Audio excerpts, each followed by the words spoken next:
Big boss Malayalam season 6 ഈ അടുത്ത് ഏറ്റവും കൂടുതൽ ഓടിയ കണ്ടന്റ് എന്ന് പറയുന്നത് ജാസ്മിൻ ഗബ്രി വിഷയം തന്നെയായിരുന്നു. അപ്പോൾ അതുമായി ബന്ധപ്പെട്ടിട്ട് നമ്മളിപ്പോൾ അറിഞ്ഞുകൊണ്ടിരിക്കുന്ന ഒരു കാര്യം എന്ന് വെച്ചാൽ ജാസ്മിൻ്റെ കല്യാണം ഉറപ്പിച്ച് വെച്ചിരുന്ന എൻഗേജ്മെൻറ്റും കാര്യങ്ങളൊക്കെ കഴിഞ്ഞ അഫ്സൽ എന്ന് പറയുന്ന ഒരു വ്യക്തിയുണ്ട്. അതായത് ആ ഒരു അഫ്സൽ എന്ന് പറയുന്ന വ്യക്തിനെ ബിഗ് ബോസിലേക്ക് കയറ്റി വിടാൻ പോകുന്നു, അല്ലെങ്കിൽ അഫ്സൽ അങ്ങോട്ട് പോകാൻ പോകുന്നു എന്നുള്ള തരത്തിലുള്ള കാര്യങ്ങൾ അറിയുന്നുണ്ട്. കാരണം അഫ്സലിന് ആ തരത്തിലുള്ള ഒരു ഇൻട്രസ്റ്റ് ഉണ്ട് എന്നാണ് അറിയാൻ സാധിച്ചത്. നമ്മൾ ഹിന്ദി ബിഗ് ബോസിലൊക്കെ കണ്ടതുപോലെ കാമുകിമാരെ അല്ലെങ്കിൽ കാമുകനെ ഇവരെയൊക്കെ കയറ്റിവിടുന്ന ഒരു പരിപാടിയുണ്ട് ബിഗ് ബോസിൽ.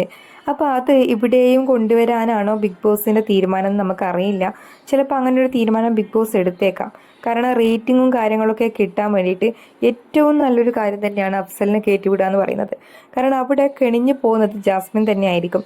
ഗബ്രീനെ ഇപ്പുറത്തും അപ്പുറത്ത് അഫ്സലും നിൽക്കുന്ന സമയത്ത് എന്തായിരിക്കും ജാസ്മിൻ്റെ ഒരു ആകെ അങ്കലാപ്പിലാകുന്ന ഒരു സിറ്റുവേഷൻ ആയിരിക്കും. അപ്പോൾ അതൊന്ന് കാണാൻ വേണ്ടിയിട്ട് എന്തായാലും ലൈവിലാണെങ്കിലും മൊത്തത്തിലാണെങ്കിലും ബിഗ് ബോസ് കാണുന്ന ആൾക്കാർ എന്തായാലും പോകും, നമുക്കറിയാവുന്ന കാര്യമാണ്. ഹിന്ദിയിലാണെങ്കിൽ ഇത് കാണാൻ വേണ്ടിയിട്ട് അത്രയും റേറ്റിംഗ് കൂടും. അങ്ങനൊരു എപ്പിസോഡും കാര്യങ്ങളൊക്കെ വരിക, അല്ലെങ്കിൽ അങ്ങനൊരു സംഭവം വരികയാണെന്നെങ്കിൽ തന്നെ നല്ല രീതിയിൽ ഷോയ്ക്ക് തന്നെ റേറ്റിംഗ് കൂടാനുള്ള ചാൻസും കൂടുതലാണ്.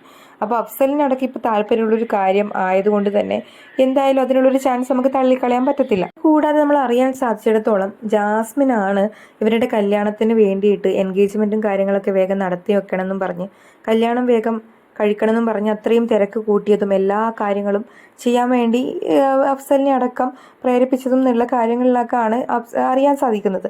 അപ്പോൾ അങ്ങനെയുള്ളൊരു ആൾ അവിടെ പോയ ശേഷം ഒരു ചെറുക്കൻ എൻ്റെ വീട്ടിൽ എൻ്റെ ഫ്രണ്ട് വന്നിട്ട് ചോദിച്ചു, കല്യാണം ആലോചിച്ചു, അപ്പോൾ നോക്കാം, പെണ്ണ് കാണാൻ വന്നിട്ടേ ഉള്ളൂ, അത് നോക്കാമെന്ന രീതിയിൽ പറഞ്ഞു വെച്ചിട്ട് മാത്രമേ ഉള്ളൂ എന്നൊക്കെ മാറ്റിയിട്ട് അവിടെ എത്തിയിട്ട് പറയുന്നൊരു സ്ഥിതി ഉണ്ടായി. ഈ ഒരു കാര്യം അഫ്സലിനെ നല്ല രീതിയിൽ തന്നെ ബാധിച്ചിട്ടുണ്ടാകും.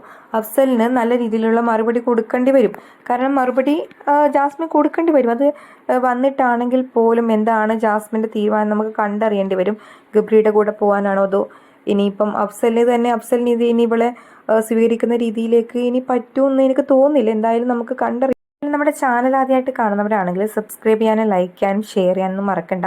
അതുപോലെ തന്നെ നിങ്ങളുടെ അഭിപ്രായങ്ങൾ കമൻ്റായിട്ട് രേഖപ്പെടുത്താനും മറക്കണ്ട.